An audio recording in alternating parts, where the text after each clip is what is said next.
Hello and welcome back. Today we're looking at the Singer model 1911A1. Now, in order to tell the Singer story, we have to go back and take a little bit of look at the educational orders that were done by US Army Ordnance. Now, the Army Appropriations Act of June 16, 1938 authorized limited funds for educational orders that would help instruct private industry in the manufacturing of critical items necessary for national defense during wartime. Now, qualified contractors were chosen from Ordnance District industrial surveys that were performed usually years prior, and invitations to bid were issued by the manufacturing arsenals, like for, say, Springfield Armory. Now, Ordnance District offices assisted the contractors through many steps from inspection, manufacturing processes, everything to help them along the way with this. And contracts were awarded by Ordnance District Office after approval by Secretary of War and the President. Now, a clause in the contract encouraged new methods of production to help facilitate mass production of these later on. So they're really looking for a way to help speed things up and make things happen in the production methods. So in 1925, Singer Manufacturing Plant in Elizabethport, New Jersey was surveyed by U.S. Army Ordnance, and it was thought that the precise manufacturing operations required for pistol production was similar to that of the sewing machine production. So in mid-1939, Singer, along with Nash Kelvinator Company of Kenosha, Wisconsin, were invited to undertake a production study of the Model 1911A1. Now, a production study was much less involved than an educational study where they actually produced the pistols. Now, the Singer Engineering Department for this production study visited Colt and Springfield Armory, and they prepared drawings. They researched production methods and developed standard raw material sizes. Now, this was important because this production study was adopted by Ithaca, Remington Rand, and Union Switch and Signal during World War II.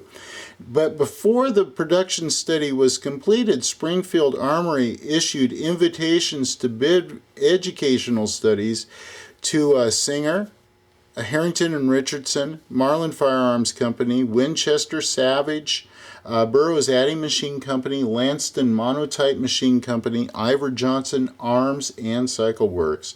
But there were serious problems in securing machine tools, and Singer sent a memo to Springfield Armory explaining this.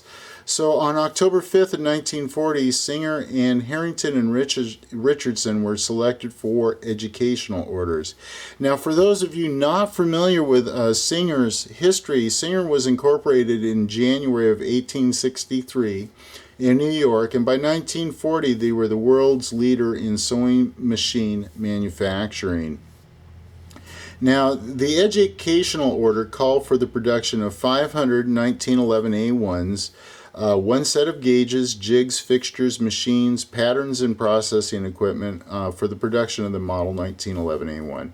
Now, it boiled down to that the cost ended up being $558 per pistol, but fortunately, at the end of the study, the government owned all the production equipment, and that recovered most of the cost. And anyhow, Singer fabricated gauges, jigs, fixtures, and coordinated with Colts to establish interchangeability requirements.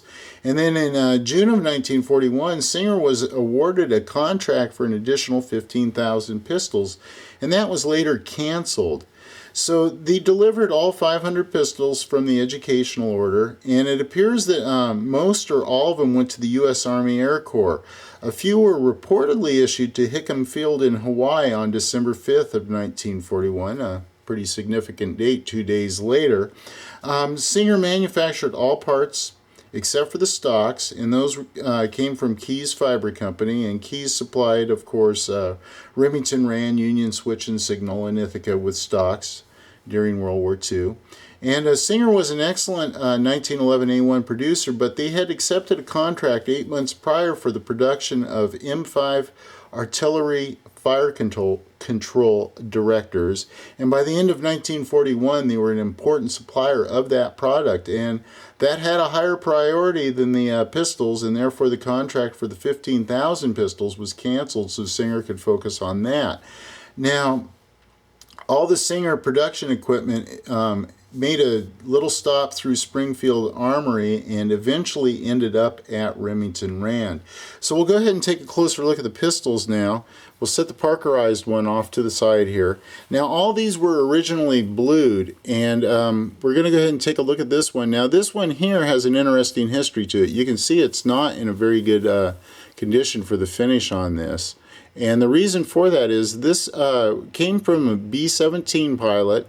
He sold it to his waist gunner, and then the waist gunner sold it to the collector.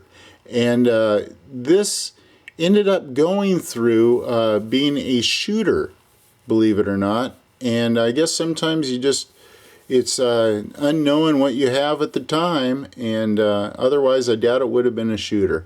But anyway, we'll go ahead and take a look at these markings on here. We have the United States property on there. Number S in front of the prefix, or the prefix for the serial number there. Model 1911 A1 US Army. And then we're going to go ahead and flip this over so we can see the Singer Manufacturing Company, or S Manufacturing Company as it's abbreviated, Elizabeth, New Jersey, USA.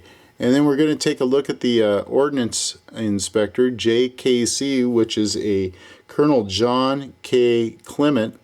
And then that's pretty much all the markings on this pistol. And then we're just going to go ahead and take a close look at it. I mean, it's very similar to every other 1911 A1 of World War II production. You can see the wide flange hammer on the back here and the checkering. The Type 4 rear sight and the Type 2 front sight on this. And then we'll go ahead and take a look at the back here, the grip safety and the mainspring checkering. You can see how nice and fine that checkering is, very similar to what Remington Rand produced, and I wonder why that is. And then you can see the early grips on here without the reinforcing rings. And then go ahead and just take a look. You can see how bad this finish is on it, how it's missing most of its bluing. And then front of it. And there you go. Now we'll go ahead and take a look at this other one, and it's only 30 serial numbers off of the other one. Now these were never Parkerized, so somewhere along the way this one got Parkerized. And here you can see it also has the lettering highlighted in it. Singer Manufacturing Company, again, Elizabeth, New Jersey, USA. And this one, of course, not original finish. And then the very faint serial number on that, but you can definitely see the S serial number on it. And then model 1911 US Army. So anyhow, there you go. A couple of extremely rare pistols, being as how there was only 500 of these manufactured. Who knows how many survive today. But another very interesting piece of 1911 history. And anyway, that should do it for this episode.